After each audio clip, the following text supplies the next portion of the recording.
right, so today I'm going to be showing y'all how I charge the original R12 system in my 1981 F-100. Now this can go for any vehicle that has the R12 system that has not been converted. This truck still has the bone stock factory Ford 300 in it.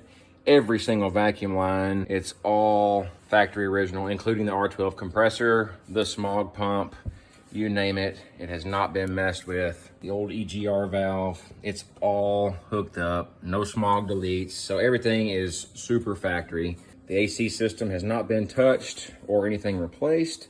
When I bought the truck, the AC didn't work. Turns out it was nothing more than a leaky Schrader valve on the low side. So I replaced that, and I've had air conditioner for the last 2 years. The reason for this video is to show other people how I charge it, how good it works, and how beneficial it can be for a very low amount of money to have very respectable AC without having to spend hundreds or thousands of dollars on AC repairs and conversion kits. So I will take you inside of the cabin of the truck, show you about what the temp is running right now at idle and at, approximate highway RPMs, and see what reading we have. And then I'll bring you back out and show you under the hood a few things, and then we'll go further and show you how I charge the system and the tools you'll need.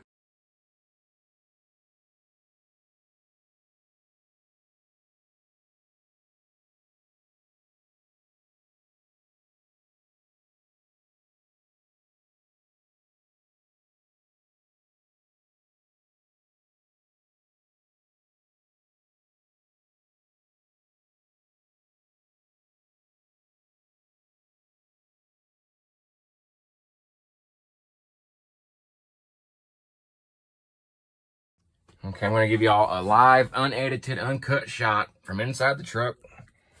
Right now, it is 104.5 degrees inside the truck. It is 95 outside in my hometown of Branson, Missouri. And I'm gonna crank the pickup and we'll get a reading from the vent. And I'll just keep this going and I won't shut it off. All right.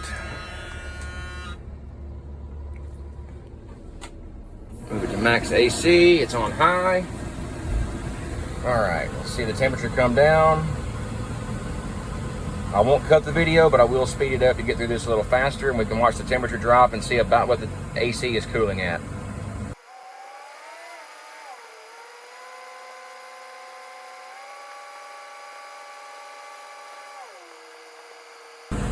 All right, so here we are. We're still reading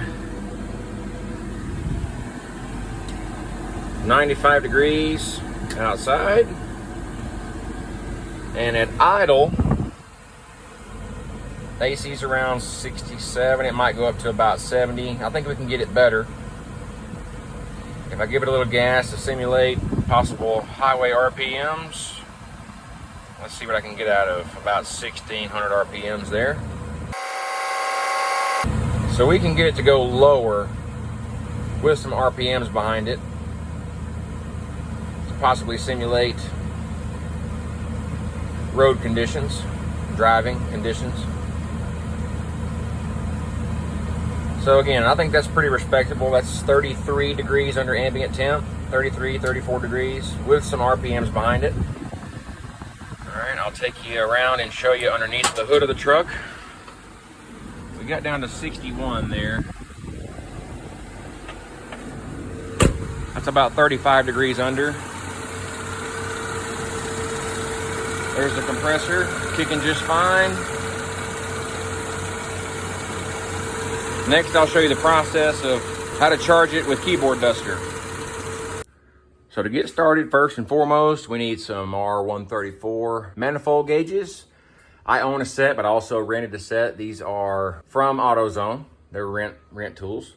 I do still have the original R12 fittings on my system, so I bought these conversion fittings that you can pop on there. You'll need a vacuum pump. You need to pull a vacuum. You can get this one from Harbor Freight for really cheap. It runs off of an air compressor. It doesn't quite pull a good enough vacuum. Mine only got down to about negative 27 mercury, somewhere around there. So I went ahead and rented this while I was at it. That's why I went ahead and got those gauges as well. I just rented an electric pump. You need a can tap. Now the R12s used to have the puncture style. So I got this off of eBay a couple years ago when I charged this truck the first time with the keyboard duster.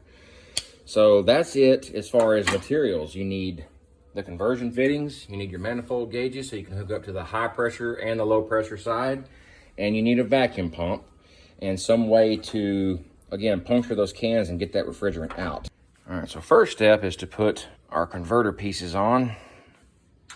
Take that off of the high side, put the adapter on, and then we got the low side as well over here. And then I'll hook up my manifold gauges.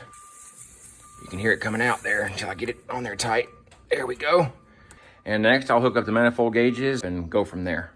All right, just coming to update you. I've got the vacuum pump going, and we're gonna get that thing to as close to negative 30 mercury as possible. Then I'll come back and go from there. Very important note that I want to add. To use this keyboard duster, research that I have come across says that ester oil is what is compatible. So what I did off camera was I did remove this compressor. All right, I don't have video footage of that. And I drained the oil from the system. I replaced it with a proper amount of ester oil for the capacity of this particular compressor. And then I pulled a vacuum on the system and added keyboard duster as my refrigerant. So I just wanted to make sure to let everyone know PAG oil or anything like that is advised to not use that. So use ester oil if you're gonna go this route. All right, so at this point, I've pulled just about all the vacuum I'm gonna get out of this system. And then you wanna let it sit for a while and make sure that you don't have any leaks. This one does not, but we'll still let it set for a good half hour to an hour, however much time you got. Make sure that your vacuum stays, and then you'll be ready to start adding your refrigerant to it. So here are my keyboard duster cans. All right, these particular ones came from Harbor Freight, but you can get them in the electronics section at Walmart, or I'm pretty sure Best Buy sells at any sort of office supply store. Okay, an important thing to remember. Now I've got the can punctured, I've got pressure on the line. You want to wear your safety glasses, be safe about this. You've got your vacuum pulled, purge that line to get the air out of it, because otherwise you're just gonna be filling your system back full of air again. So you wanna purge this so you can see, there you go, right there. You got refrigerant coming out, now you're good. Then we can open our valves and let the vacuum start pulling the can in. And I open it all the way up and I shake this can because I want to get all that liquid out of there. Okay, I'll do this one and I'll crank the truck and we'll keep going and monitor temperatures and see what happens. So at this point, you'll notice we are cycling in and out. That's one can in. I'm gonna add another can, get it set up, and then I'll come back and we'll monitor and see what we got going on. Okay, again, I want to do this in real time for you. Safety glasses, just in case. A lot of pressure here. Make sure all the lines are out of the way, safe with your belts. We're gonna add can number 2.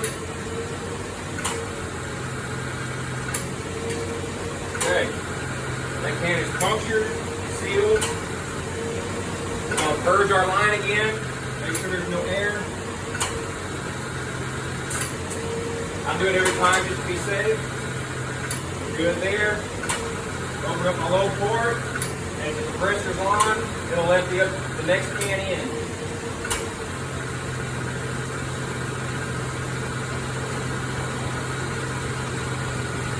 I do shake the can to get all the liquid out so the compressor can pull that in.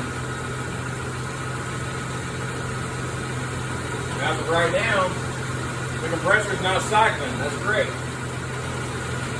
So I'll finish adding this can, and then I'll check back with you. Okay, I'm back. I'm about to add can number 3. I can get it as close to the bottom as possible.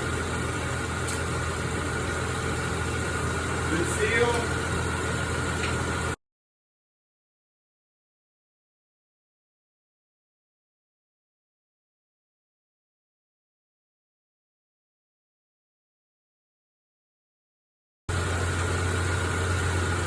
Purge it. There we go. Open up the low side. This is a different can that I had. The other can got ruined because of the bad seal. This is one that I had on my shelf just for cleaning off parts in the garage. So it was slightly used, but it was almost a full can. So we'll see what the 4 cans does. it's all said and done. I've still got liquid in my sight glass, so I'm going to keep going. Okay, I don't see any more liquid. Shake the can. Alright. Close my low side. Check my readings and I'll get back with you. Alright, I just want to show everybody 96 in Branson. And I've got, look at there, 59.9, 59.5. So that is a 37-degree drop from ambient temperature. I would say that is pretty doggone respectable for an original AC system running off of $20 a keyboard duster. You can go out and buy an R12 if you want to. I'll stick to the keyboard duster method. Here's my readings. Not too bad, considering that it's not R12, but very respectable. I wish that fourth can wouldn't have messed up, the one that I bought. I would have liked to have tried to add it to it and see if it would have helped, but at this point, I think I want to leave it where it is. I don't remember what I put in it the first time, but for right now, I would say 37 degrees under ambient temperature, again, is very respectable, especially for a truck from 1981. That is more than enough to keep me cool on a hot summer day. If you have any questions, let me know. I'll be glad to help you. If you're uncomfortable about anything, don't risk it. Find somebody else who can help you or take it to a shop. But if you're a backyard DIY guy like myself and you think you can handle this, get the proper tools, be safe about it, use all the proper equipment you need to, and see if you can't get yourself some AC going on a hot day. Thanks for watching. I couldn't help it. Had to come back one more time just to show you. 58.8, I'll take it. Oh, still going down, 58.6. So just so you know, I am on a closed street right now, cruising along about 25, 30 miles an hour. I got the truck moving. 53.9 degrees at 5:21. I will screenshot the temperature outside at approximately 5:22, 5:21, so you can see what the temperature is. But as of right now, that is a 40-degree drop. It is 95 outside, so that's very respectable, I think, for an old R12 system. Just wanted to give everybody an update.